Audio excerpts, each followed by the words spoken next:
অসমীয়া হাৰ পাব সময় হৈ গল সদায়তো হিমন্ত বিশ্ব শৰ্মা নাথাকে কিন্তু 20 বছৰ পিছত আজি বুঢ়া মানুহজনে যিখিনি কথা কৈছে মই তেওঁ বেয়া পোৱা নাই তেওঁটো তেওঁলোকৰ মনৰ ভাৱৰ কথা কৈছে তেওঁ শত্ৰুতামি কৰি লাভ নাই তেওঁ অসমত বাস কৰা মিয়া মুছলমান মানুহখিনিৰ মনৰ কথা কৈছে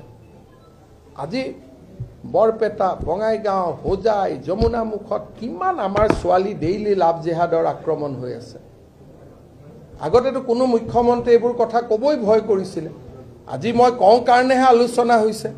আগতেতো সকলো মুখ্যমন্ত্ৰী ইমানে ধৰ্ম নিৰপেক্ষ হ'ব খুজে যে এইবোৰ কথা কব বেয়া পায় মই এটা সাহসেৰে কৈ আছো আৰু মোৰটো পাবলগীয়া একো নাই মইতো জীৱনত যি পাব লাগে পালো কিন্তু মই নিশ্চিতভাৱে জানো যে অসমীয়া মানুহৰ কাৰণে অমংগল আমাৰ দুৱাৰ মুখত আছে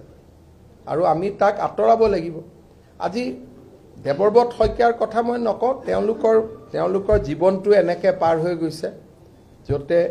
মিয়া মুছলমান তাতেই তেওঁলোক এটো ঘৰৰ এটা দীঘলীয়া পৰম্পৰা তেওঁলোকৰ যে তেওঁলোক এনেকেই চলি থাকিছিল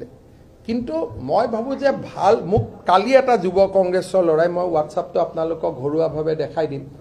অসম প্ৰদেশ যুৱ কংগ্ৰেছৰ লৰা এজনে মোক কালি ৰাহুল গান্ধী যোৱাৰ পিছত মেছেজ দিছে যে দাদা মোক বিজেপিত জয়েন কৰাই লকে পাৰ্টিত থাকিব নোৱাৰো মই কালি আপোনালোকক মানে কি আপোনালোকে আকৌ নামটো কৈ দিব নহয় কোনবাই নহলে মই দেখুৱাব পাৰো যে কালি ৰাহুল গান্ধী যোৱাৰ পিছত 6টা WhatsApp মই পাইছো যে দাদা এইটো পাৰ্টিটো থাকিব নোৱাৰি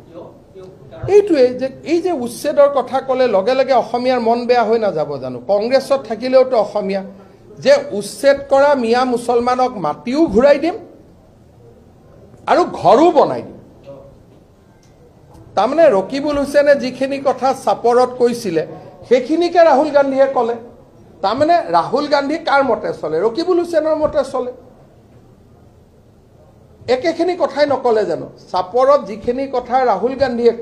ৰকিবুল হুছেইনে কৈছিলে সেইখিনি কথাইতো কালি ৰাহুল গান্ধীয়ে কৈ গ'ল